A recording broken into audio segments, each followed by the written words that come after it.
Yo, así rápidamente, ¿sí se ve la presentación, chicos? ¿Ya la estoy proyectando? Sí, sí, se ve. Sí, sí, se ve. Muchas gracias. Ok. Pues el día de ayer pues vimos, ¿no? De que el metabolismo es un todo integrado, ¿no? Todas las vías metabólicas no van a operar de manera aislada, o sea, no operan de manera aislada, ¿no? Entonces es como una orquesta, ¿no? En donde vimos que en la parte de en medio, dirigiendo todo, vamos a encontrar el ciclo de Krebs. El ciclo de Krebs, acuérdense, es de las rutas metabólicas más importantes que hay, si no es que la más importante. Eh, ¿Cuál es el papel de todas estas rutas, no? Pues mantener la homeostasis metabólica, ¿no? A fin de cuentas, la homeostasis pues, es el mecanismo de control por el cual mantenemos muchas de nuestras variables fisiológicas dentro de límites estrechos. O sea, para que no perdamos el control de la temperatura, no perdamos los electrolitos, no nos deshidratemos, eso de la acidosis y el exceso de glucosa. Entonces, todo va a caer dentro de la regulación hormonal, generando una asa de retroversión de homeostasis. Es importante entender que cuando esto falla, vamos a tener problemas metabólicos, enfermedades metabólicas, ¿sí? Es clave para el diagnóstico, ¿sí? Y tratamiento comprender los mecanismos por los cuales se llega a esta desafinación, ¿no? de la orquesta, ¿no? Eh, eh, em, Vimos nodos claves de integración metabólica, en donde las diferentes rutas de síntesis y degradación, o sea, de anabolismo y catabolismo, tarde o temprano van a terminar en ciclo de Krebs. Bueno, y el ciclo de Krebs va a obtener energía a través de fosforilación oxidativa y esta a su vez del transporte de electrones. ¿Sí? Ok. Quedamos con que algunos de los puntos de control o algunas de las moléculas que son altamente reguladas es la glucosa 6-fosfato, ¿sí? Porque esta puede ir a glucólisis, glucogénesis y hacia la vía de las pentosas fosfato para sintetizar NADPH y precursores de nucleótidos. Al igual que este a su vez, si pierde el grupo fosfato, en el hígado va a formar glucosa libre. ¿Cuál es la importancia? Para mantener la glucemia. El piruvato es otra de esas moléculas centrales, ¿sí? Porque la glucólisis termina en la formación de piruvato, ¿sí? Aquí, este puede seguir varios caminos. Su caminito puede bifurcarse. Puede convertirse en acetilcoenzima A para entrar al ciclo de Krebs. Cuando no hay oxígeno, o sea, después de la glucólisis anaeróbica, se convierte en lactato o se puede convertir en alanina u otros aminoácidos. La importancia es porque es el enlace entre el metabolismo de carbohidratos, lípidos y proteínas. Y ok, el piruvato puede utilizarse en la gluconeogénesis, acuérdense, en la gluconeogénesis. El piruvato pasa a convertirse a acetilcoenzima ¿m? A través de una serie de reacciones en un complejo enzimático, el cual antes se conocía como este complejo completo, piruvato deshidrogenasa. ¿Por qué piruvato deshidrogenasa? Porque oxidaba el piruvato, ¡pum!, le quitaba CO2, pero deshidrogenaba. ¿Y a dónde le pasaba ese hidrógeno? Al NADH. ¿Mm? Al NAD terminaba en NADH. Eso es lo más importante del paso de piruvato a acetilcoenzima A. Y la acetilcoenzima A es una molécula central. ¿Eh? ¿Por qué? Porque es el intermediario tanto de la degradación como de la síntesis de un montón de moléculas. Aquí dice que es el combustible universal, porque da origen, o lo origina, la oxidación de los carbohidratos, o sea, se viene de la glucólisis, piruvato, carbohidratos, de las grasas, de la beta-oxidación, y también se pueden llegar a obtener acetilcoenzima A partir de aminoácidos. Y al contrario, la acetilcoenzima A también puede servir para la biosíntesis, para el anabolismo de carbohidratos, de grasas y de aminoácidos. Es súper importante. Entonces, la acetilcoenzima A en la mayoría de las mapas metabólicos, mapas de rutas metabólicas, como que siempre lo vamos a encontrar en medio a la acetilcoenzima A, ¿sí? ¿Cuáles son los destinos? Pues puede ser el ciclo de Krebs, síntesis de aminoácidos y de cuerpos cetónicos. Es una molécula central para la entrada a la producción de energía y la lipogénesis también. O sea, está en medio de todo. O sea, en la síntesis y degradación de carbohidratos, en la síntesis, degradación de grasas y en la síntesis y degradación de aminoácidos. El ciclo de Krebs es otro de los puntos muy controlados, que también lo podemos encontrar como ciclo del ácido cítrico o ciclo de los ácidos tricarboxílicos, también acuérdense. Es el corazón del metabolismo. ¿Eh? No solo produce energía, sino también es fuente de intermediarios para biosíntesis. ¿Eh? Es anfibólico, o sea, tanto es catabólico como anabólico. Y experimenta el fenómeno de anaplerosis. Se dice que el ciclo de Krebs es anaplerótico porque tiene mecanismos para reponer los intermediarios del mismo ciclo. O sea, si hace falta succinato, entonces se produce succinato, si hace falta malato, entonces se produce malato, etcétera, etcétera, etcétera. ¿Por qué? Porque muchas veces el oxalacetato, si no hay oxalacetato, no puede seguir el ciclo de Krebs. Y cuando no hay oxalacetato, por ejemplo, muchas de las rutas metabólicas prefieren irse hacia otro lado, por ejemplo, la beta-oxidación. Oxalacetato regula también, ¿sí? Entonces, el aumento de la beta-oxidación. ¿Para qué? Para obtener acetilcoenzima de otras formas y obtener energía de otras formas. ¿Mm? Es súper importantísimo el ciclo de Krebs porque interconecta el metabolismo de carbohidratos, lípidos y aminoácidos. El NADPH es un pariente del NAD, ¿sí? Del NADH, solo que tiene un fosfato. ¿Cuál es la función del NADPH? Es poder reductor.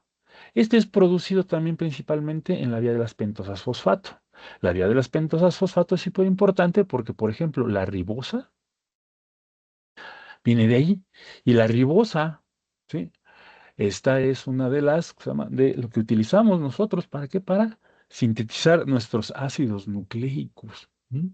Vamos a ver, por ejemplo, esto es algo parecido a la adenosina. Vamos a ver, uno, dos, tres, cuatro, cinco carbonos, ¿ya vieron? Esta es ribosa. Entonces, se utiliza tanto para sintetizar de estos nucleótidos, ¿sí? El NADPH, son los cuales a su vez se pueden utilizar para sintetizar estos cofactores. NADPH es nicotín, este es nicotín adenín, difosfato, uno, 2, ¿ya vieron? Pero este está fosforilado. Ok. ¿Cuáles son las funciones biosíntesis donde se necesitan hidrógenos? Ujú.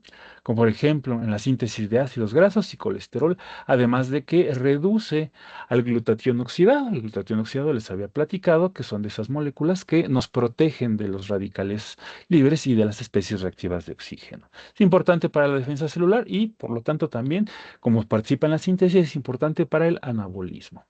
También habíamos revisado algunas vías de integración eh, en las cuales se regula el metabolismo. Vimos el eje, que ya lo hemos estado viendo, el eje insulina-glucagón, el eje hipotalámico hipoficiario tiroideo, el eje hipotalámico hipoficiario adrenal, que en pocas palabras, el eje insulina-glucagón, ¿sí?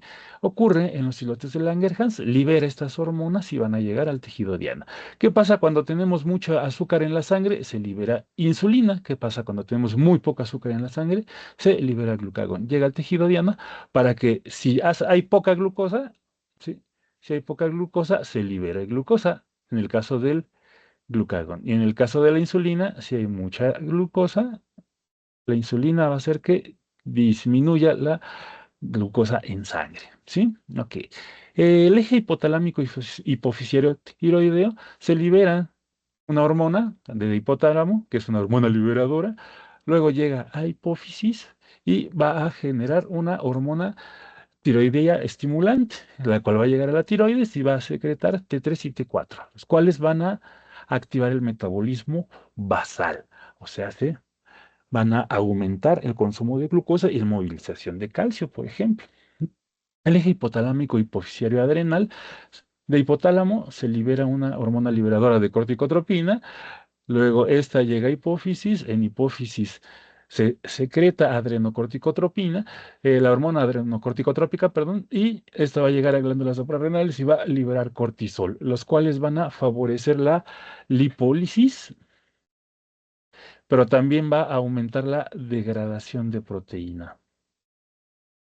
¿Eh? Entonces, esto es más de lo mismo. Ven, aquí vamos a resaltar a la hormona liberadora de la tirotropina y la hormona tiroidestimulante y la hormona adrenocorticotrópica, ¿sí? Que son las que van a llegar a tiroides y a corteza adrenal, respectivamente. Todas estas están involucradas en el control del metabolismo, ¿sí? ¿Cuáles son las hormonas que regulan de manera maestra el metabolismo? Insulina, glucagón, la relación insulina-glucagón. También encontramos dentro de esas hormonas la adrenalina y la noradrenalina en respuesta al estrés. El cortisol también responde al estrés, pero aquí hay algo importante, ayuno prolongado.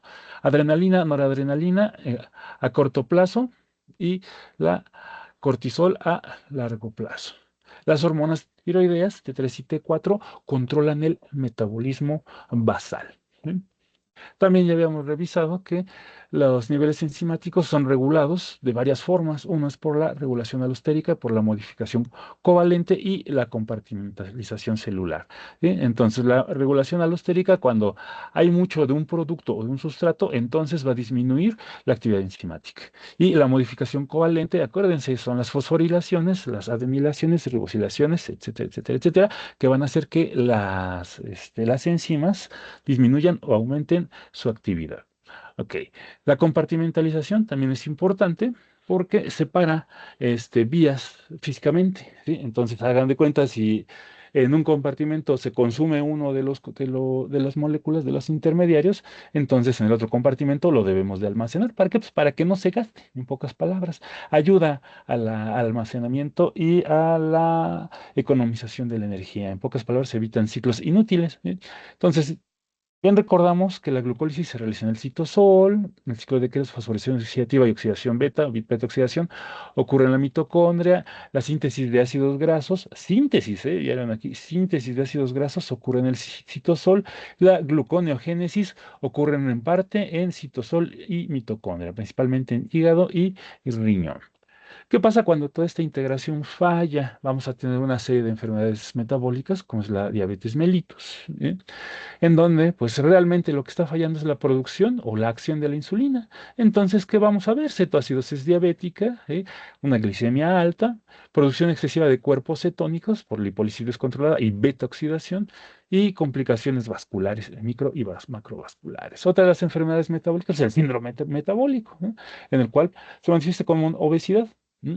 Vamos a tener un exceso crónico de energía, exceso de almacenamiento de lípidos, comienza a perder eficacia a la insulina, hay resistencia a la insulina, vamos a tener una desregulación de lípidos en sangre, en pocas palabras, lípidos altos en sangre, y esto va a generar inflamación crónica de bajo grado. ¿Cuáles son las consecuencias de esta? Pues una mayor probabilidad de tener diabetes tipo 2, enfermedades cardiovasculares, principalmente aterosclerosis, hígado graso no alcohólico que puede desencadenarse en cirrosis. Algunas de las condiciones que se generan por ayuno prolongado y por desnutrición, ¿eh? Es cuando muchas de las adaptaciones para conservar la glucosa para el cerebro generan degradación de proteínas musculares, ¿sí? Por ejemplo, cuando ya se acabó la grasa, cuando ya se acabó el glucógeno y obviamente no hay glucosa libre, entonces entra la gluconeogénesis, o sea, hace formación de nuevo de glucosa. ¿Sí? Y también vamos a ver que el cuerpo empieza a utilizar los cuerpos cetónicos. Y cuando todo esto se acaba, pues pasa a la siguiente fuente de carbono, de energía y de materia, que son las proteínas y las proteínas musculares. Entonces podemos encontrar algunas enfermedades como el Kwashiorkor y el marasmo, que son unas manifestaciones de desnutrición severa. ¿Eh? Entonces, pues Kwashiorkor se manifiesta por la pérdida del apetito, estómago inflamado, ¿eh? Bolsas en los ojos, las piernas se vuelven curvadas y largas, y la piel pues se empieza a poner de color cenizo y se empieza a caer, ¿no? El marasmo es muy parecido, ¿sí? Donde pues tenemos diversas manifestaciones, ¿no? Una de ellas es que las costillas empiezan a notarse mucho y la piel se empieza a arrugar y a ponerse ceniza, a secar, ¿no? Vamos a tener, bueno, el paciente en el marasmo va a tener un retraso mental y físico, en pocas palabras. Va a tener un montón de desórdenes alimenticios como diarrea, ¿no? Bueno, digestivos, perdón, como diarrea. En ambos, ¿cómo se puede solucionar? Pues una dieta balanceada, dándole de preferencia un aumento en su ingesta de proteínas, ¿no? También vamos a tener algunas manifestaciones clínicas, como son los errores innatos del metabolismo, en donde alguna deficiencia genética, alguna enzima específica no se va a producir y puede llevar a la acumulación de algún sustrato, alguna sustancia tóxica, algún sustrato o algún metabolito, algún producto del metabolismo que puede ser tóxico, ¿sí? Uno de ellos es la fenilcetonuria, ¿sí? La fenilcetonuria, pues, es la deficiencia de una enzima, ¿sí? Que pues el paciente fenilcetonúrico pues no la produce. Entonces se empieza a acumular fenilalanina y como se acumula fenilalanina, altas concentraciones de esta fenilalanina es neurotóxica. Pero ¿cómo se puede tratar? Pues disminuyendo, ¿no? la ingesta de fenilalanina en el paciente. ¿Qué puede traer la fenilcetonuria? Si no es bien tratada, retraso mental, hiperactividad, conductas estereotípicas, conductas autistas, agresivas y agitación. Puede tener hipotonía, espasticidad, microcefalia o incluso convulsiones. Algunos de los errores innatos del metabolismo que también revisamos ayer fue las glucogenosis. Hay muchos tipos de glucogenosis, dependiendo del tipo de enzima que esté afectada, porque se les dice glucogenosis a todas las formas, todas las manifestaciones que afectan la síntesis o degradación de glucógeno, ya sea en hígado o en músculo. También algunos de los otros errores innatos del metabolismo es la deficiencia de carnitina palmitoiltransferasa 2. Es una molécula que ayuda al paso de los productos de la beta oxidación, al igual que de los ácidos grasos de cadena larga, ¿no? Nosotros tenemos una grasa corporal y nosotros ingerimos grasa con los alimentos, se degradan y obtenemos ácidos grasos de cadena larga, ¿no? Entonces, estos ácidos grasos de cadena larga permiten la entrada, su entrada es permitida por la CPT2, la carmesistin palmitoyltransferasa 2. ¿Para qué? Para que entre a la mitocondria y ya dentro de la mitocondria se someta a beta oxidación y se pueda generar energía.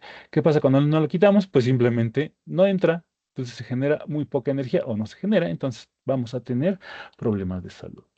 También vimos que el cáncer también es otra de las manifestaciones en las cuales el metabolismo es importante, porque muchas células cancerosas presentan el efecto Warburg, ¿no? El efecto Warburg es que a pesar de que hay glucosa, hay buenas cantidades de oxígeno, prefieren utilizar la glucólisis, pero como si fuera anaeróbica, y utilizan el lactato como su fuente de alimento, para la célula propia y para las células vecinas, ¿sí? Entonces, eso fue lo que vimos el día de ayer. ¿Dudas hasta aquí, compañeros? ¿Todo bien? Todo bien, profe. Perfecto. Este, pues bueno, ya vamos a pasar a lo que es el último tema. Este es un tema extra que no viene en su temario, pero yo lo considero bastante didáctico porque integra todo lo que hemos visto. Todo lo que hemos visto. O sea, desde el agua, la regulación del pH y todo eso, hasta las enzimas, hasta el control hormonal. Entonces, por eso me gusta platicarles acerca de los cuerpos cetónicos, además de que, pues ya ven que les dejé un trabajo relacionado con los cuerpos cetónicos. ¿Mm? Vamos a compartir esta presentación. F5. Ahí está. Creo que ahí está Sí está viendo la presentación, ¿verdad, chicos? Ahí más bien está viendo la pantalla, ¿no? Ay, momentito, aquí hice algo que no tendría que haber hecho. Va, de nuez. Ahí está. Según yo ya se está compartiendo la pantalla. ¿Estoy en lo correcto, chicos? ¿Sí se ven? Ok, Sí, sí se ven. profe. Gracias, chicos. Ok. Hoy les quiero platicar ya como último tema y como tema integrador, algo acerca de los cuerpos cetónicos. Los cuerpos cetónicos, muchos consideran que es como una especie de combustible de emergencia, pero así emergencia, emergencia, emergencia. Es así como cuando uno va en la carretera, ¿no? Y está así el de la gasolina, ¿no? Y ya marca que la reserva, ¿no? Inclusive está en rojo, ¿no? O sea, porque ya se acabaron los carbohidratos, ya se están acabando los lípidos y las proteínas, ahí todavía no. Entonces yo creo que entrarían por aquí los cuerpos cetónicos. ¿Sí? Aquí entrarían las proteínas, ¿no? Entonces aquí es cuando ya se nos están acabando las, los carbohidratos, se nos están acabando los lípidos, entonces ya entrarían en juego los cuerpos cetónicos. Pero algo bien curioso, cuando hay desregulación metabólica, a pesar de que haya lípidos, podemos generar cuerpos cetónicos, que es algo que se presenta bien común en en las diabetes, ¿sí? En donde se empieza a presentar una alta generación de cuerpos cetónicos. ¿Y qué son los cuerpos cetónicos? Los cuerpos cetónicos son estos monitos, ¿sí? Acetona, acetoacetato y beta dihidroxibutirato. Si se dan cuenta, ¿qué pasa si aquí le corto y le pongo un oxígeno? Se convierte en un acetato.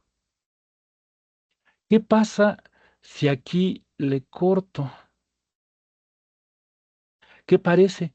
Parecen dos acetatos. ¿Eh? ¿Qué pasa si aquí le corto y le pongo aquí otra rayita, otro enlace? Parecen acetatos. Si se dan cuenta, se necesita acetilcoenzima A o estos son obtenidos por la beta oxidación. ¿Eh? Si se dan cuenta, si bien recordamos, ahorita lo vamos a repasar, la beta oxidación es cuando tenemos un ácido graso y ese ácido graso, para obtener coenzima A, le oxidamos en el carbono beta, este es alfa, este es beta, se corta aquí y este se va como acetilcoenzima A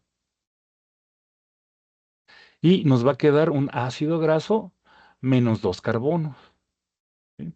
Y este también le vamos a secar acetilcoenzima. Pero ¿qué pasa cuando la beta oxidación es incompleta?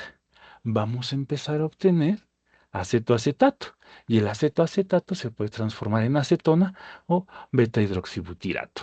¿Mm? El acetoacetato no es tan abundante. Habitualmente el más abundante y que más utilizan nuestras células es el beta hidroxibutirato. Y vemos también que la acetona es cuando se le escapa este ácido, este grupo carboxilo. Entonces la descarboxilación es espontánea y ocurre que la acetona, pues como es volátil, pues casi no se emplea para obtener energía. El que más se utiliza para obtener energía es el beta hidroxibutirato. ¿Mm? ¿Cuál es el rol de de los cuerpos cetónicos y por qué son importantes? Porque es una fuente alternativa de energía, principalmente en tejidos extrahepáticos como cerebro, corazón y músculo. Y aquí marcamos en rojo en condiciones específicas. Cuando ya no tenemos glucosa, cuando ya no tenemos glucógeno, cuando ya no tenemos reservas importantes de lípidos, entonces es cuando entra en funcionamiento la producción de cuerpos cetónicos. ¿Por qué? Uno dirá, si son menos energéticos, pero se pueden movilizar con mayor facilidad. Y el tejido nervioso, el encéfalo, consume cuerpos cetónicos. Puede utilizar cuerpos cetónicos, porque si bien recordamos, las células del tejido nervioso, nuestras neuronas, tienen amiguitas que les dan de comer, que son los astrocitos. Muchos de los astrocitos toman glucosa y la pueden llegar a transformar en intermediarios, en lactato, por ejemplo, y le dan de comer en la boquita, bueno, no directamente en la boquita, sino le dan de comer a las neuronas. Entonces, los cuerpos cetónicos pueden utilizarse para darle de comer a las neuronas.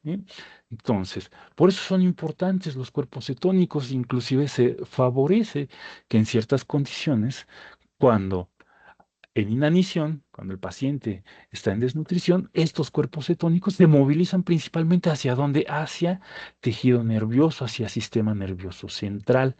Esto es súper importantísimo. ¿Para qué? Pues para mantenernos vivos en pocas palabras, porque pues, sin cerebro pues, no podemos vivir, ¿verdad?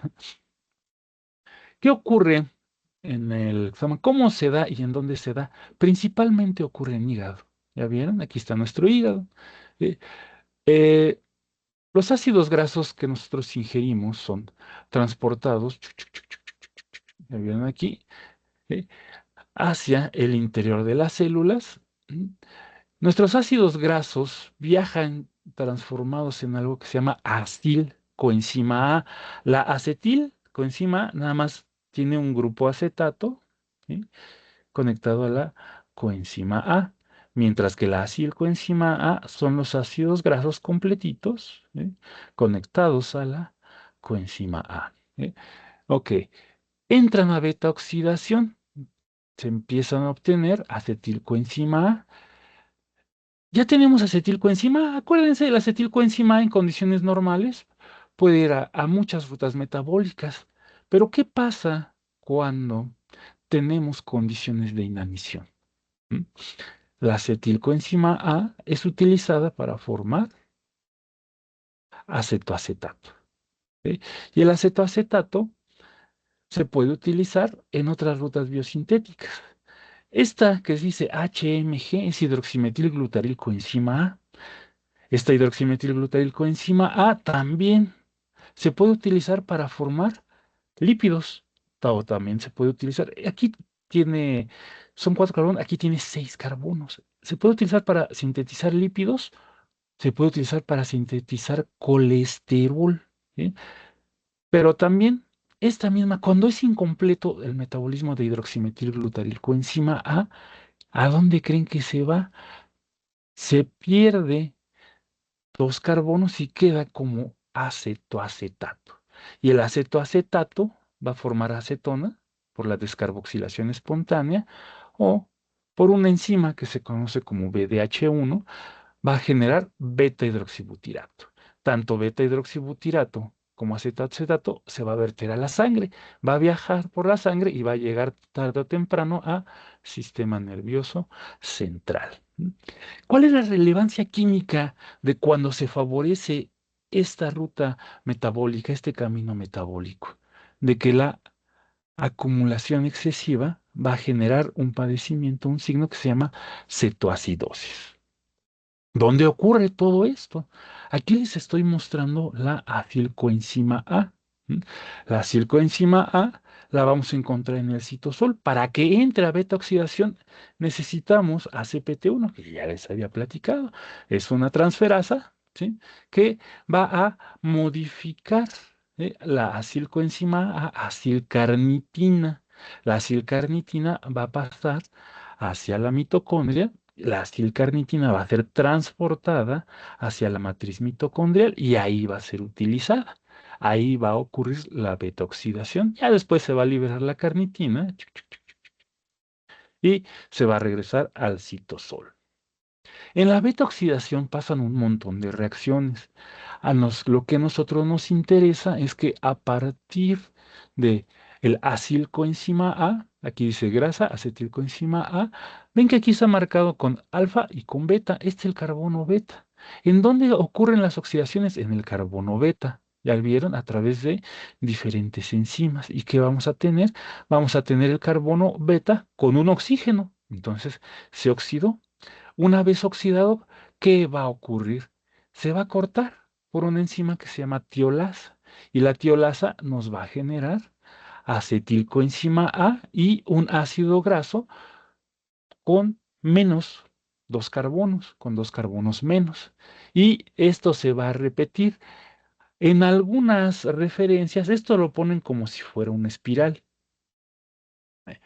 que llaman la espiral de Line, según recuerdo, en donde al final vamos a tener acetilcoenzima A y aquí vamos a tener 2 carbonos menos. ¿eh? A veces lo representan así. Entonces, esto es la beta oxidación. Se obtienen de un ácido graso de 14 carbonos, vamos a obtener 7 acetilcoenzimas, de uno de 16, 8, de uno de 18, 9, de uno de 20, 10, etcétera, etcétera, etcétera, acetilcoenzima A.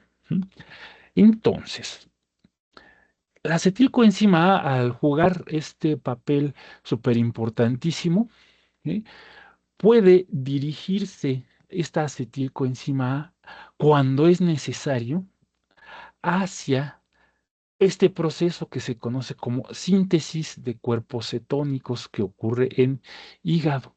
Esta síntesis de cuerpos cetónicos se le llama también cetogénesis. Va a ocurrir exclusivamente en la mitocondria de los hepatocitos, exclusivamente, hasta donde se sabe. ¿eh? ¿Cuáles son las condiciones para que esto ocurra? Abundancia de acetilcoenzima A que provenga de la beta-oxidación de los ácidos grasos y algo súper importantísimo, baja disponibilidad de oxaloacetato. Este se va a desviar hacia la gluconeogénesis, ¿sí? Liberando acetilcoenzima A del ciclo de Krebs.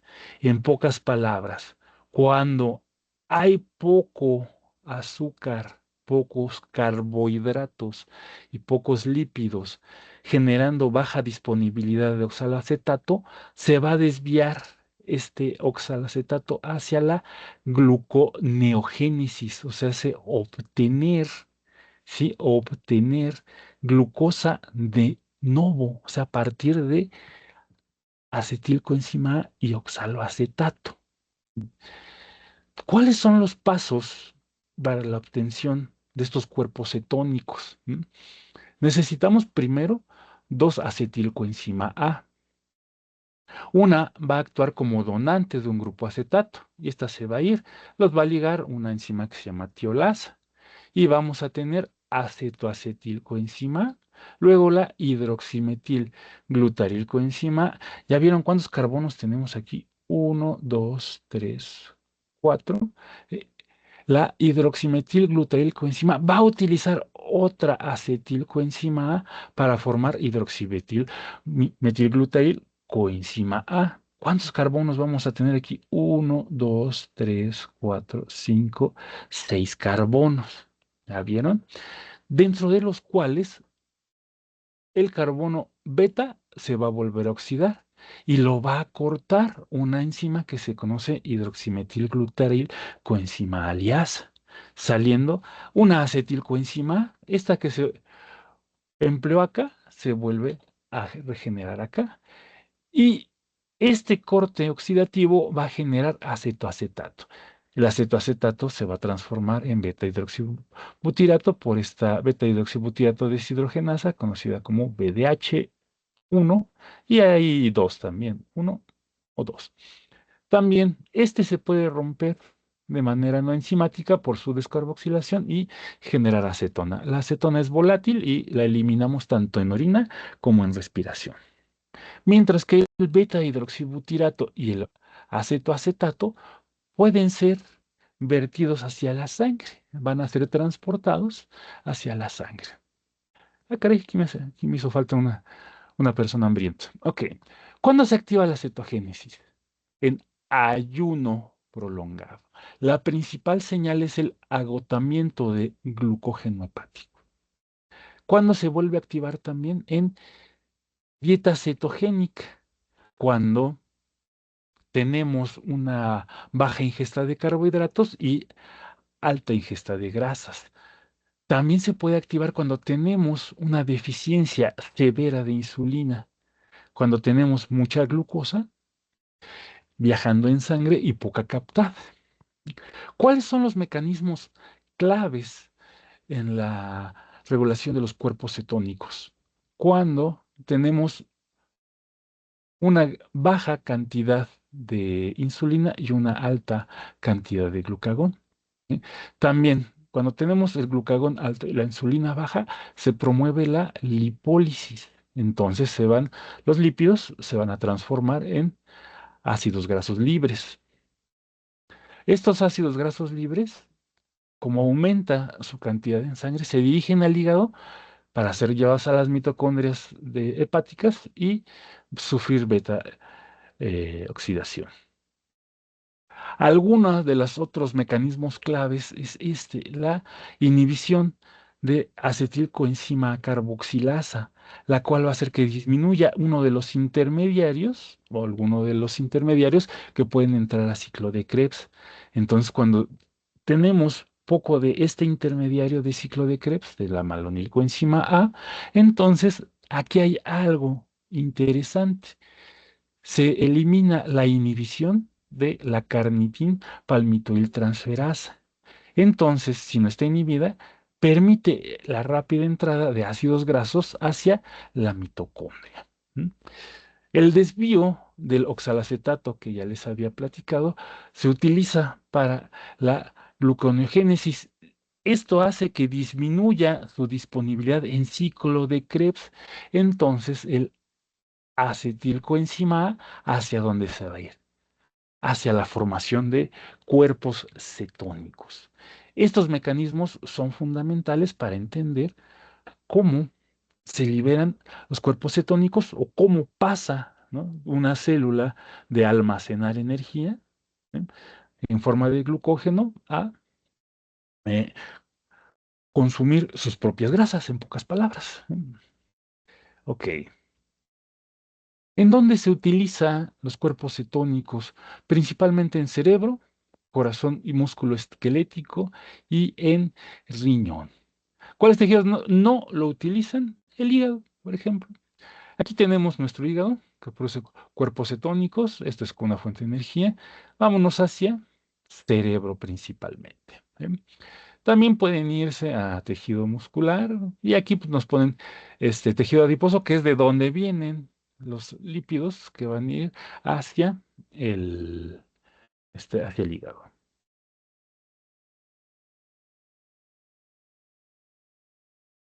Bueno, ya se liberaron estos cuerpos cetónicos en el hígado. ¿En dónde se van a utilizar? ¿Eh? Ok. ¿Cómo se utilizan? Se utilizan en un proceso que se llama cetólisis. Aquí está en inglés. Ketólisis en inglés es cetólisis en español. El beta-hidroxibutirato, una vez que entró a la célula, por una enzima que es la beta-hidroxibutirato deshidrogenasa, le quita un hidrógeno y lo vuelve a convertir en acetoacetato. Este acetoacetato, otra enzima, que es una succinil coenzima transferasa, ¿qué hace? La va a convertir en acetoacetato coenzima o acetoacetilcoenzima A. Luego otra enzima que lo va a partir dándole una coenzima A, va a convertir esta acetoacetato coenzima o acetoacetilcoenzima en dos acetilcoenzima A. Y estas dos acetilcoenzima ya van a entrar al ciclo de Krebs, pero de la célula blanco del tejido nervioso. Entonces, si se dan cuenta, tenemos que las células hepáticas van a producir los cuerpos cetónicos, van a viajar por la sangre y van a llegar al tejido blanco, en donde estos cuerpos cetónicos van a sufrir cetólisis. Esta cetólisis va a hacer que se obtengan 2-acetilcoenzima A. Entonces, si bien se dan cuenta, aquí ya tenemos que integrar lo que son vías metabólicas y alguna que otra vía de señalización, ¿sí? Si bien recordamos cómo se controla, cómo funciona el glucagón y la insulina, ¿sí? Debemos de recordar esas partes. Ya vimos Ya estamos, de hecho, ya casi vemos la película completa. O sea, ya la hemos estado viendo en cachitos, es así como cuando uno ve las películas en Netflix en varias, en varios tomos, o cuando uno encuentra las películas en TikTok y le pasan 3 minutos, ¿no? De cada película, de cada serie, ¿no? Entonces uno está buscando la siguiente parte. Así lo vimos. Ustedes ya, bajita la mano, ya revisamos, ya revisé con ustedes cómo se produce la insulina, dónde se produce. Ya revisamos cómo se produce el glucagón, dónde y cómo se produce. Ya vimos cuáles son los factores que desencadenan la liberación de la insulina del glucagón. Ya vimos qué hace el glucagón cuando llega a una célula hepática. Ya vimos qué hizo el glucagón cuando llega a una célula muscular. Ya vimos qué hace la insulina cuando llega a diferentes tejidos. ¿Sí?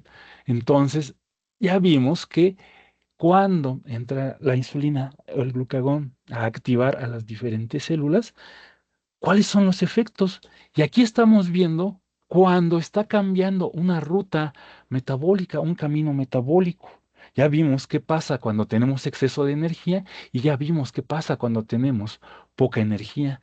Entonces los cuerpos cetónicos es una respuesta cuando tenemos poca energía, cuando tenemos poca energía almacenada. ¿Sí? Y almacenada en forma de glucógeno. Entonces, si tenemos poco glucógeno, ¿qué va a pasar con las otras células? Van a responder de manera homeostática, van a empezar a utilizar los lípidos. ¿M? Y cuando se utilizan los lípidos, de ahí, ¿qué va a ocurrir? Estos se van a transformar en acetil coenzima A en los diferentes tejidos. ¿Sí? En el caso de cuando llegan a hígado y tenemos muy pocos lípidos en el cuerpo, entonces los pocos lípidos que hay llegan al hígado y en el hígado se van a transformar en acetilcoenzima A y van a empezar a generar cuerpos cetónicos. Los cuerpos cetónicos entonces se van a verter hacia la sangre y, y estos cuerpos cetónicos van a llegar al tejido blanco y en el tejido blanco van a ser aprovechados formando en el tejido blanco acetilcoenzima. ¿Mm? Es súper importantísimo porque es una adaptación, ¿sí? Es una estrategia de supervivencia que tiene nuestro cuerpo, ¿m? Que permite el ahorro de glucosa y permite la protección de nuestras proteínas musculares. Porque, ¿qué pasaría si no tuviéramos la vía de cetogénesis? Se degradarían nuestras proteínas musculares, ¿sí? Para que entraran a gluconeogénesis. Los cuerpos cetónicos permiten el ahorro, ¿sí? De glucosa, ¿sí? De glucosa principalmente en cerebro y principalmente en hígado y principalmente para los glóbulos rojos, ¿sí? Porque los glóbulos rojos no tienen forma de producir energía.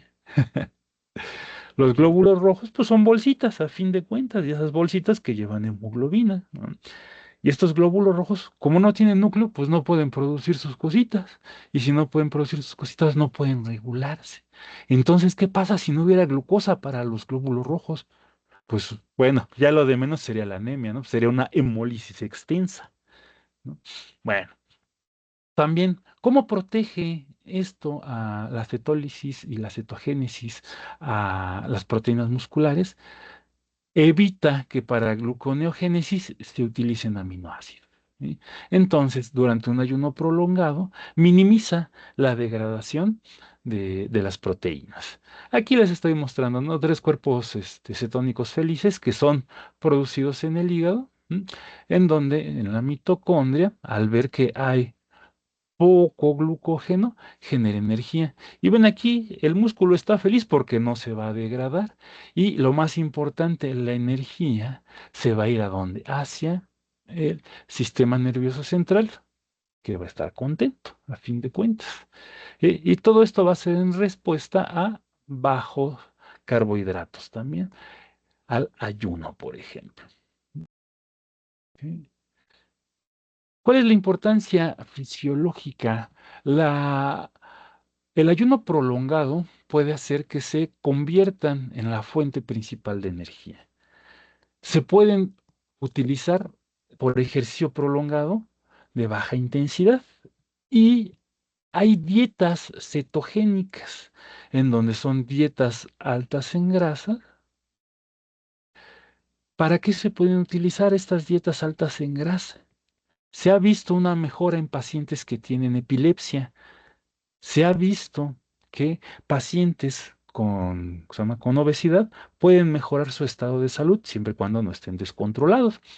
Y se ha visto que ciertos tumores disminuyen su tamaño cuando se les fuerza a utilizar la beta-oxidación en vez de utilizar glucosa. Porque ya ve que les encanta el efecto Warburg a las células cancerosas. ¿Qué pasa si no les damos glucosa?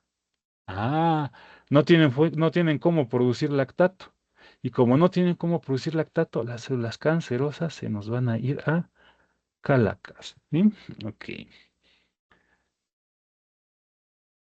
La cetoacidosis se presenta cuando estos equilibrios se rompen. Cuando a pesar de que tenemos mucha glucosa, tenemos muchos cuerpos cetónicos. Es la cetoacidosis. Es una condición metabólica grave de entrada, porque se acumulan los cuerpos cetónicos en sangre. ¿Eh? También los podemos encontrar en orina. En sangre, pues cetonemia y en orina, pues cetonuria. Y todo esto nos va a llevar a una acidosis metabólica. ¿Eh? Allí ya recordamos en el siglo pasado, en la década pasada, cuando empezamos a revisar la regulación de pH. ¿Sí?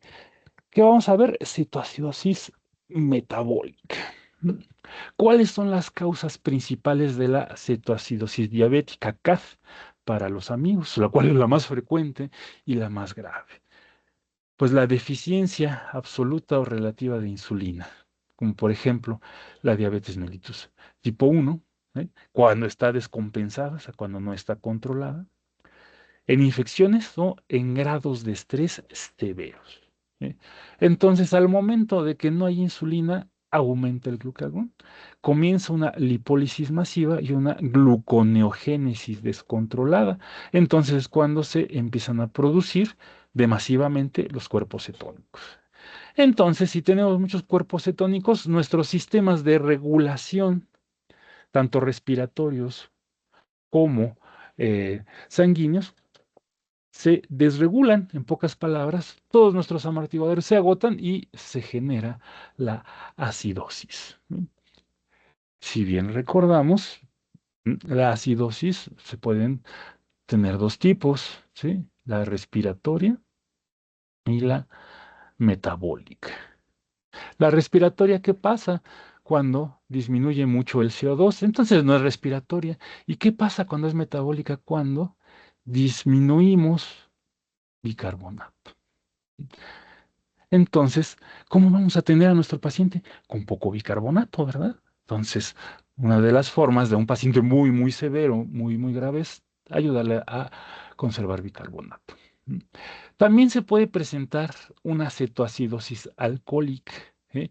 Entonces, la ingesta excesiva de alcohol y el ayuno va a generar H y se va a desviar el oxaloacetato. Entonces, este desvío de oxaloacetato va a hacer que disminuya la actividad del ciclo de Krebs y entonces se va a favorecer la cetogénesis. ¿Sí? Ok. También podemos tener cetoacidosis por ayuno prolongado o malnutrición severa. Es menos grave que la cetoacidosis diabética, pero es una adaptación extrema. ¿Cuáles son las manifestaciones clínicas de la cetoacidosis? Los síntomas, principalmente náuseas, vómito, dolor abdominal, deshidratación, alteración del estado de conciencia, confusión en pocas palabras. Vamos a tener algunos signos como la respiración de Kussmaul, en donde es una respiración profunda y rápida, y vamos a tener un olor a manzana o a frutas por la acetona.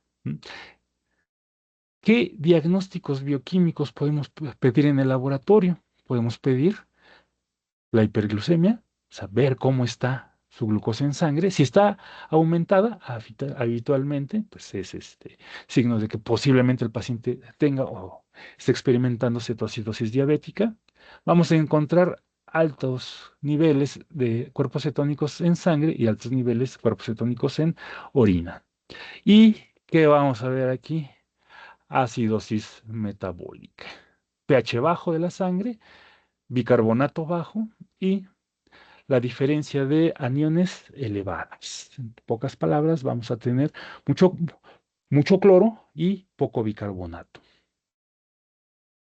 Esto es más de lo mismo. Podemos encontrar más signos y síntomas como sed excesiva, micción frecuente, náuseas, dolor abdominal, fatiga, respiración rápida pero profunda, aliento con olor afrutado, confusión, piel seca y enrojecimiento facial.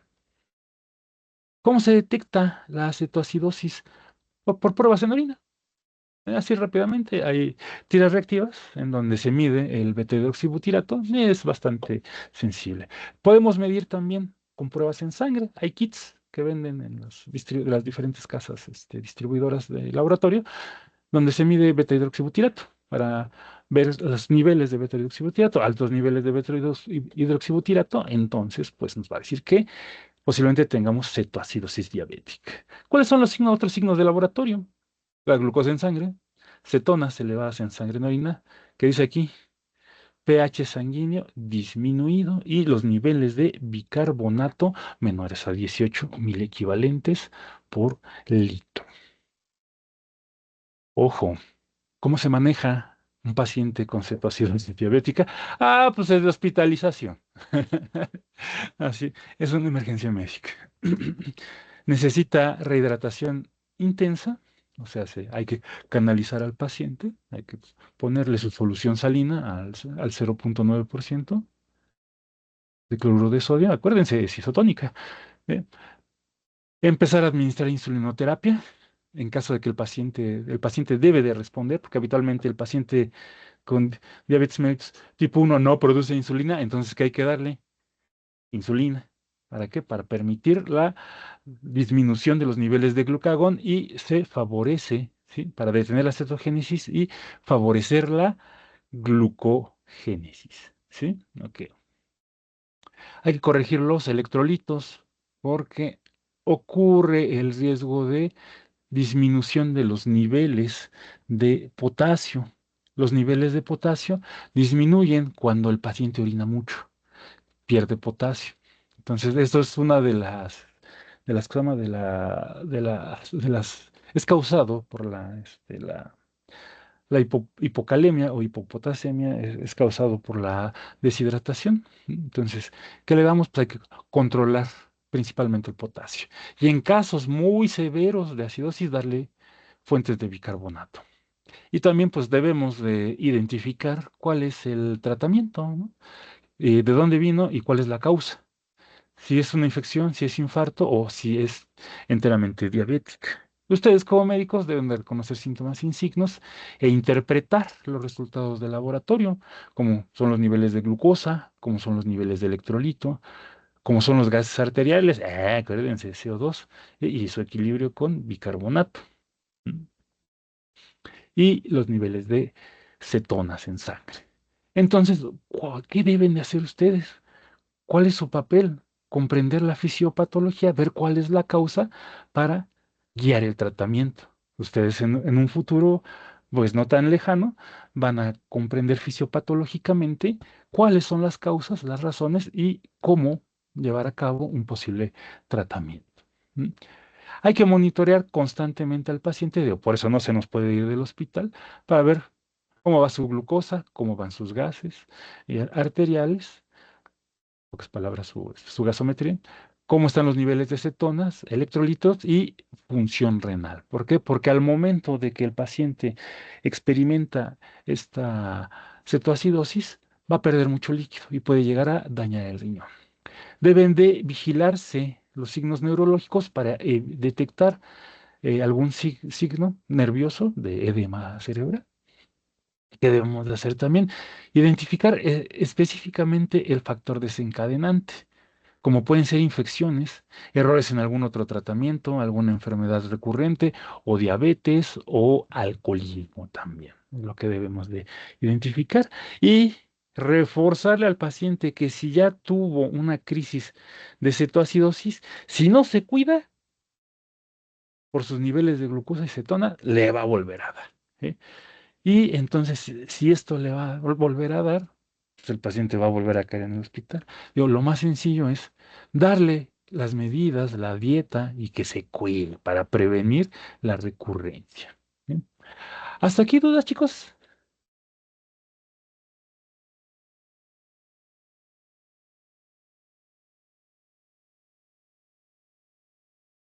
¿Todo bien? Ya Sí, sí, todo bien. ya los mimí. Todo bien, profe. Perfecto. ¿Ustedes han escuchado hablar de la dieta ceto? La dieta ceto es un plan alimenticio bajo en grasas, perdón, alto en grasas y bajo en carbohidratos, con una cantidad moderada de proteínas. El objetivo de esta dieta cetogénica es inducir la cetosis. ¿Qué es la cetosis? La cetosis es una estrategia para aumentar la cantidad de cuerpos cetónicos. ¿Sí? En condiciones normales, ¿eh? En condiciones normales, el cerebro depende casi exclusivamente de la glucosa. En la condición de cetosis, el cerebro puede obtener hasta el 70% de su energía a través de cuerpos cetónicos, específicamente beta hidroxibutirato. ¿M? Personas que tienen epilepsia, síndrome metabólico, obesidad y algunos tipos de cáncer y algunas enfermedades neurodegenerativas se pueden tratar con dietas cetogénicas. ¿Sí? En síndrome metabólico forzamos a la utilización de los lípidos. ¿Sí? Curiosamente, ¿m? Como disminuyen las reservas de glucagón, o sea, se dirían, pues el paciente está obeso, tiene mucha grasa corporal, entonces, ¿para qué le damos más grasa corporal? Ojo, es para disminuir sus reservas de glucógeno y si disminuyen las reservas de glucógeno, vamos a favorecer que la movilización de los lípidos y que aumente la cantidad de ácidos grasos. Y estos ácidos grasos sean utilizados como la principal fuente de energía. Si se utilizan como la principal fuente de energía, ¿qué ocurre con los lípidos que tenemos almacenados? Vamos a ayudar a movilizar. Se ha visto que muchas enfermedades neurodegenerativas y la epilepsia, muchos tienen que ver con desórdenes en los lípidos de membrana. ¿Sí? Muchos de estos lípidos de membrana pueden ser movilizados, puede favorecerse su síntesis de nuevo a partir de una dieta cetogénica. Y en el síndrome metabólico y en la obesidad, vamos a hacer que las personas disminuyan sus carbohidratos en forma de glucógeno y movilicen sus lípidos. Y al movilizarse sus lípidos se van a utilizar como principal fuente de energía. Ojo.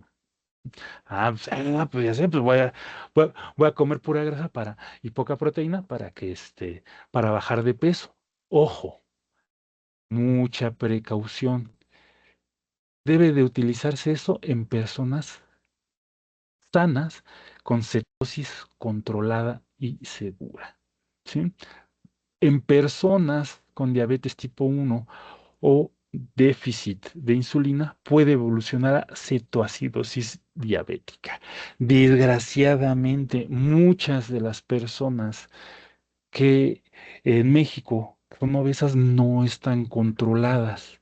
Entonces, entrar en una dieta cetogénica sin control puede generar cetoacidosis tipo diabético.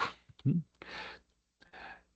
¿Cuál es la causa principal de la cetoacidosis nutricional? Pues es una dieta baja en carbohidratos, mientras que la cetoacidosis diabética pues es un déficit de insulina severo, como la tipo 1 o descompensado en la tipo 2. ¿Cuáles son los niveles de glucosa en sangre en la cetoacidosis nutricional?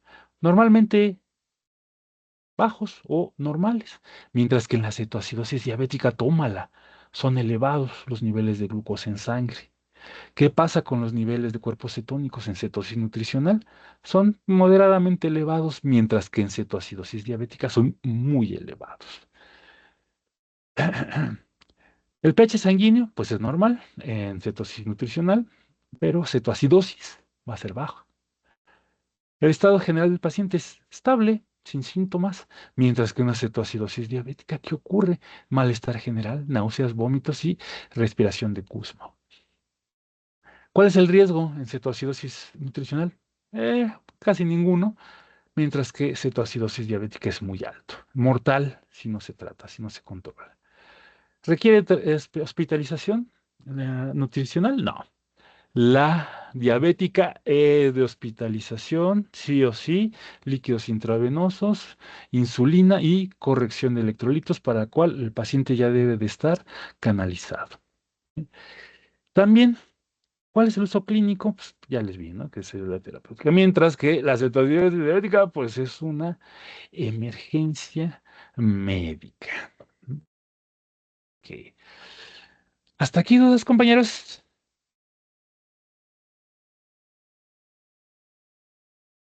No, ninguna. ¿Todo bien? Ninguna, profe. Uy, perfecto. Pues ya prácticamente acabamos la clase. Como ven, ya si quieren ir a desayunar y hacer su trabajo final, ¿qué opinan?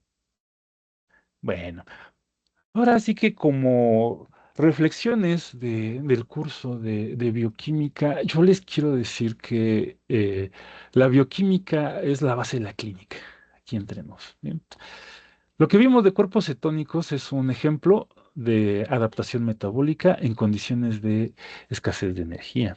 ¿Eh? El estudio bioquímico de la cetoacidosis nos ayudó a cómo el cuerpo prioriza y moviliza recursos en situaciones de estrés.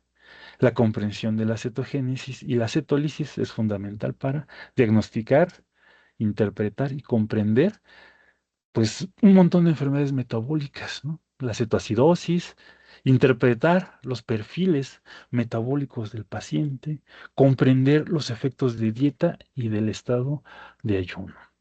Y yo les quiero así, digamos, ya casi para acabar nuestra clase, les quiero eh, platicar una pequeña reflexión, que es esta, ¿no? Que la bioquímica no es solo memorizar vías. Esa es la forma más difícil de aprender bioquímica, memorizando vías, ¿sí? La bioquímica es conocer la lógica subyacente a la patología, ahí se me hizo chiquito, a la patología y a la fisiología, para que ustedes vean cómo está su paciente, ¿sí? Entonces, cuando ustedes entienden la fisiología de un paciente, cuando entienden, ay, es que me hace chiquito, cuando entienden la fisiología, cuando entienden la patología, empieza a hacer clic mucho de lo que es la bioquímica. Entonces, pues bioquímica, fisiología, patología van de la manita. Entonces, cuando nosotros comprendemos todos los procesos bioquímicos, o sea, sin aprender, en serio, estamos 2025, tiene 27 años que llevé bioquímica, ¿eh? Y a la fecha nunca me he aprendido las vías. Aquí entre nos, conozco el resultado, conozco su regulación. Yo no me sé, yo soy químico y no me sé la estructura de la glucosa aquí entre nos. Pero cuando comprenden la fisiología, cuando comprenden la homeostasis, cuando comprenden la patología, cuando comprenden más adelante que lleven la biología celular, se van a dar cuenta de que esta es la base de muchas interpretaciones clínicas, ¿eh? No solo es conocer así tal cual la vía, sino cuál es la interpretación de cuando está afectada, de cuando tenemos una enfermedad, de cuando nos sobra una enzima o cuando nos falta una enzima, cuando nos falta un transportador, cuando nos sobra un transportador, cuando tenemos de más de receptores, tenemos menos de receptores, cuando falla alguna ruta de señalización, cuando falla alguna bioquímica. Y cuando conocemos todo eso, nosotros lo podemos extrapolar, porque si nos hace falta una molécula, ¿qué hacemos? Pues le damos una molécula. Cuando nos sobra una molécula, buscamos la forma de hacer que esa molécula no esté ahí. Y esas son las bases de la farmacología. Porque la farmacología pues, es el estudio de las sustancias, ¿no? Que causan un efecto biológico. ¿eh? Habitualmente sustancias externas al cuerpo, diferentes a nutrientes. Entonces, pues como reflexión final, yo les quiero decir que sigan estudiando la bioquímica. Es muy bonita cuando uno la lleva a su ritmo, cuando uno la estudia en el paciente. Cuando uno le llega una hojita, ¿no? de resultados de laboratorio y uno la puede interpretar. Eso es una de las más grandes satisfacciones que ustedes pueden llegar a tener. Y cuando interpretan esa hojita de los resultados bioquímicos y ustedes le dan un tratamiento al paciente y este paciente pues salga bien, entonces pues ustedes se darán cuenta de, qué bonita es la medicina. ¿eh? Esa es la reflexión que yo les quiero dejar. Bueno, chicos, ¿dudas, preguntas? Creo que no, profe. ¿No? Bueno, Creo que no. ya les dejé una tarea, no sé si la vieron. Ahí tiene la fecha límite, no me acuerdo si es para mañana, creo que es para mañana o pasado, no me acuerdo. Y también les voy a dejar un Kahoot, ¿sí? El Kahoot creo que vence a las 2 de la tarde, ¿sí? Esa liga del Kahoot la dejo también en el, este, en el Classroom, ¿sí? ¿Dudas respecto a la evaluación, chicos?